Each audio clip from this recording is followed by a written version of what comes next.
How do you even define empathy? What is empathy?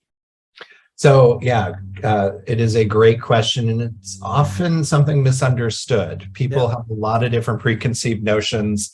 When I'm giving talks about empathy, I have a slide where I show some teenagers in a movie theater watching a horror film. They're all kind of recoiling.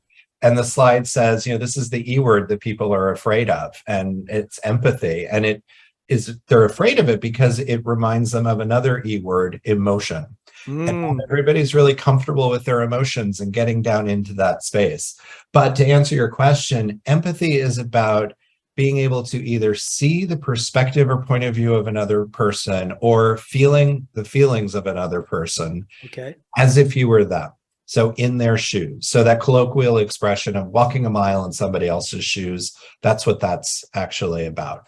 But people get confused and concerned because oftentimes, and when I ask people, it's a fun exercise, just ask people, what's the definition of empathy? And you'll hear, oh yeah, see the perspective of other people, or, oh, it's feeling the other person's feelings. And those are two totally different things. And both of those answers, though, are correct because there's two different types of empathy. There's cognitive empathy, which is the perspective taking. And then there's emotional empathy, and that's about the feelings. And both of them have their place in our society, but you have to know when to tap into one or the other, and what you're personally capable of actually doing and being okay with that.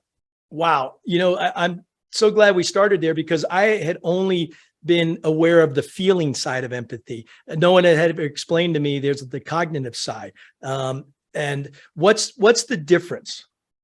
So the difference in that, emotional empathy is about feeling the feelings. And the analogy that I like to use is like, and this is so inaccurate, so if there's any paleoanthropologists that are listening, I apologize, but it illustrates the story. So, hey, first off, for the lower IQ people like myself, what's a paleo and anthropologist? Yeah, good question.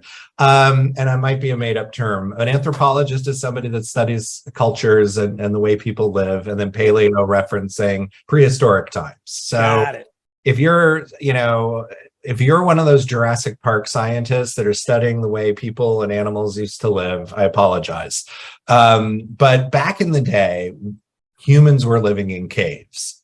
And so emotional empathy is what you would have with the people living in the cave with you, which is probably your family, your closest of friends. You can feel what they're feeling. You can imagine what it's like to be them, because you've got very similar rituals, beliefs, values, and ways of living.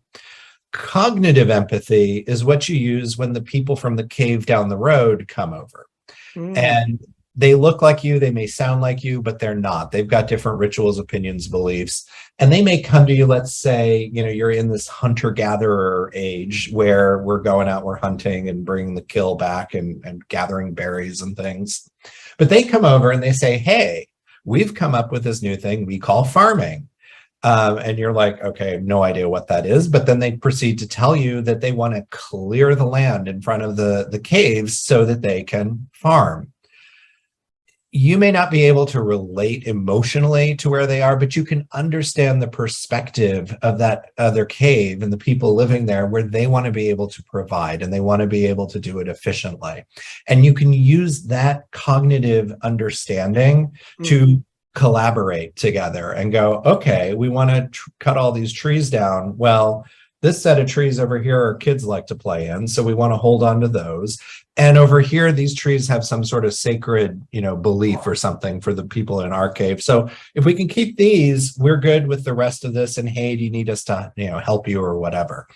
Cognitive empathy is allowing you to do that. And so it's actually cognitive empathy that we're tapping into on a day-to-day basis as we're interacting with other people in our life. Wow. I'm glad you explained that, because maybe the minister would not have called me the least empathetic, because I think he was referring to the feeling side. I would hope I have a better cognitive way of thinking.